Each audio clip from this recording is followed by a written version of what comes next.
Hello everyone, welcome in Shipranomics channel. Student Bihar PGT economics के exam के लिए किस तरीके के सवाल आ सकते हैं उसको मैं इस वीडियो में बताऊंगी। First let me introduce myself. I am doctor Shipra Srivastava. I am UGC NET jet and PhD and I'm specialized in econometrics, mathematical economics and diploma in business finance. तो student, this is my mobile number 8439066995। आप मुझे इस पर message कर सकते हैं और ये मेरा ऐप है शिप्रानॉमिक्स। इस ऐप को आप गूगल प्ले स्टोर से डाउनलोड कर सकते हैं। देखिए स्टूडेंट, जैसे एक सवाल मैंने यहाँ पर लिया है, राजकोषीय उत्तरदायित्व एवं बजट प्रबंधन FRBM की बात की जा रही है। न्यायालय के अनुसार बिहार के बजट में कितने लक्ष्य निर्धारित किए गए? तो पहला लक्ष्य राजकोषीय घाटे को 3% की सीमा के अंदर रखना, बिल्कुल सही है ना। बजट में ये कहा गया कि राजकोषीय घाटा या फिस्कल डेफिसिट जो बिहार का है उसको 3% की सीमा के अंदर रखा जाएगा। राजकोषीय घाटे को बिल्कुल समाप्त कर देना, ये भी सही है। कुल बकाया राशि को जीडीपी के अनुपात में धीरे धीरे कम करना, कुल बकाया राशि को जीडीपी के अनुपात में जल्दी ख़त्म करना। तो देखो, ये जो सवाल मैंने फॉर्म किया है, ये सवाल किस पर है? आपके बजट पर। जैसे ये जो बजट, बिहार का जो बजट दिया गया है FRBM नियमावली 2022 के अंतर्गत, इस बजट में क्या क्या लक्ष्य रखे गए थे? राजकोषीय घाटे को 3% की सीमा में रखना, राजस्व घाटा को खत्म करना, कुल बकाया ऋण राशि को सकल घरेलू राज्य उत्पाद के अनुपात में धीरे धीरे कम करना और 23-24 में उच्चतर आर्थिक विकास दर प्राप्त करना। तो ये जो सवाल मैंने फॉर्म किया था, इसी पर फॉर्म किया था। तो बजट के जो मेन पॉइंट्स हैं उनको आपको ध्यान रखना है और उनसे रिलेटेड सवाल आ सकते हैं। जैसे एम्प्लॉयमेंट जनरेशन, इस पर आपसे स्वरोजगार संबंधित सवाल आ सकता है कि मुख्यमंत्री महिला उद्यमी योजना एवं मुख्यमंत्री युवा उद्यमी योजना के अंतर्गत चयनित जो भी बेनिफिशियरीज हैं उनको कितने लाख रुपए का अनुदान की बात की गई है?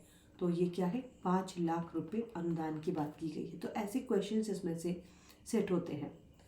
इसके अलावा ये भी पूछा जा सकता है कि वर्ष 2023-24 में कितने करोड़ रुपए का प्रावधान स्वरोजगार के लिए किया गया है, सेल्फ एम्प्लॉयमेंट देने के लिए किया गया है? तो ये है 800 करोड़। तो क्वेश्चन नंबर 2 जो फॉर्म हो सकता है कि सेल्फ एम्प्लॉयमेंट पर बिहार के बजट में कितने का अनुमोदन किया गया है? थर्ड देखो, स्टार्टअप को प्रमोट करने के लिए, अगर कोई अपना बिजनेस बनाना चाहता है तो उसको प्रमोट करने के लिए यहाँ पर क्या लागू किया गया है? तो नई स्टार्टअप पॉलिसी 2022 लागू की गई है।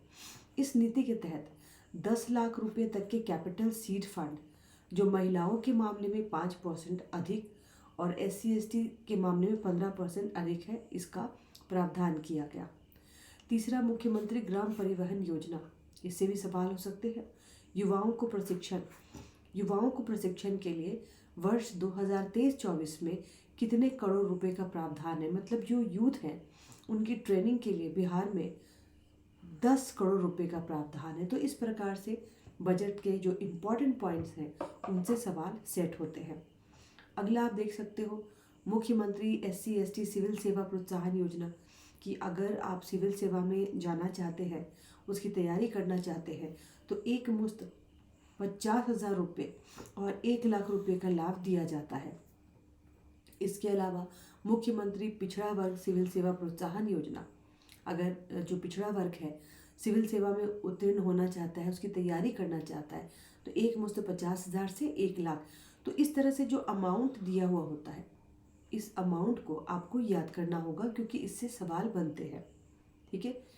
इसके अलावा देखो स्टूडेंट, मेन पॉइंट में बिहार खेल विश्वविद्यालय की स्थापना, बिहार खेल विश्वविद्यालय की स्थापना कब की गई, कैसे की गई, किसके द्वारा की गई? समग्र गव्य विकास योजना, कृषकों, दुग्ध उत्पादन से, मतलब डेयरी से जुड़े हुए जो लोग हैं उसको गव्य विकास कहते हैं, जो लोग डेयरी से जुड़े हुए हैं। बेरोजगार युवाओं के लिए लोन और ग्रांट पर गव्य विकास योजना के माध्यम से रोजगार का सृजन किया जाएगा। तो एक जो वर्ड है कि जो अनएम्प्लॉयड यूथ है उसको एम्प्लॉयमेंट देने के लिए समग्र गव्य विकास योजना आई है। तो इस पर भी इस तरह से सवाल फॉर्म किए जा सकते हैं, इस तरीके के सवाल पूछे जा सकते हैं। और आंकड़ों को तो बिल्कुल याद रखिएगा, कुछ इम्पॉर्टेंट आंकड़ों को याद रखिएगा। जैसे इस योजना में 2023-24 के लिए कितने करोड़ रुपए का प्रावधान किया गया है। अनवरत महिला सशक्तिकरण या विमेन एम्पावरमेंट, विमेन एम्पावरमेंट या महिला सशक्तिकरण के लिए महिलाओं में कितने प्रतिशत आरक्षण का प्रावधान बिहार ने किया है, तो 50%। तो बिहार ने एक तरीके से पूरे देश को रास्ता दिखाया है। 2007 में ही महिलाओं के लिए 50% आरक्षण किया गया था। मुख्यमंत्री कन्या विवाह योजना, इससे भी सवाल बन सकते हैं स्टूडेंट कि मुख्यमंत्री कन्या विवाह योजना में बीपीएल परिवार जिनकी आय कितनी होनी चाहिए और कन्या के विवाह के समय उनको कितना मिलता है। तो देखो, जिनकी वार्षिक आय 60,000 होनी चाहिए और कन्या के विवाह के समय उन्हें 5,000 रुपये का डायरेक्ट बेनिफिट ट्रांसफ़र किया जाता है।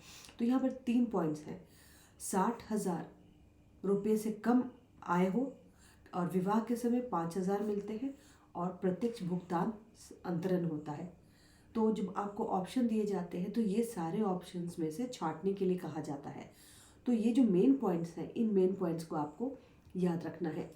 और ख़ासकर वर्ष 2023-2024 में कितना इस पर एलोकेशन कितना किया गया है। ठीक है, मुख्यमंत्री नारी शक्ति योजना, इस पर 60 करोड़ रुपए का प्रावधान है। तो स्टूडेंट, इस तरीके के सवाल पूछे जा सकते हैं। तो आप बजट और आर्थिक सर्वेक्षण के जो मुख्य बिंदु है, जो मेन पॉइंट्स हैं, उनको रिवाइज करें, उनसे अपने नोट्स बनाएं। और अगर आप मुझसे पढ़ना चाहते हैं तो मैंने इसका रिकॉर्डेड कोर्स पब्लिश किया हुआ है, जिसको आप मेरे ऐप शिप्रानॉमिक्स से परचेज कर सकते हैं। वैलिडिटी इसकी 1 ईयर है स्टूडेंट, और ये कोर्स जो है आप लोगों को मेरे ऐप शिप्रानॉमिक्स पे अवेलेबल है। That's all for today, bye.